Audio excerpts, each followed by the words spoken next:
Programang ito ay rated SPG. Striktong patnubay at gabay ng magulang ang kailangan. Maaaring may masiselang tema, lengguwahe, karahasan, sexual, horror o droga na hindi angkop sa mga bata.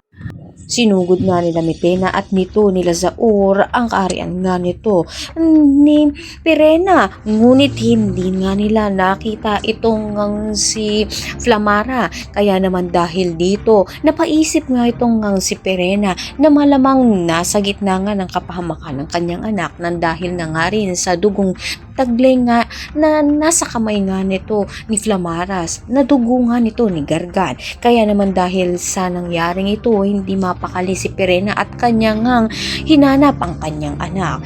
Habang itong si Flamara ay nakaharap nga niya itong si Gargan dahil na nga rin natagpuan nga nito ni Gargan kung nasaan si Flamara dahil sa dugo nga nito. Nagkaroon nga sila ng labanan na kung saan nga kamuntikan ng masawi itong si Flamara.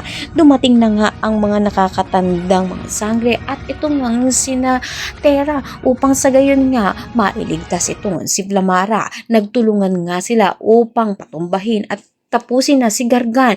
Ngunit dahil na nga rin sa malakas pa rin si Gargan ay nakaligtas pa rin nga siya at nakatakbo pa rin nga siya upang sa gayon hindi nga siya mapagtulungan ng mga sangre.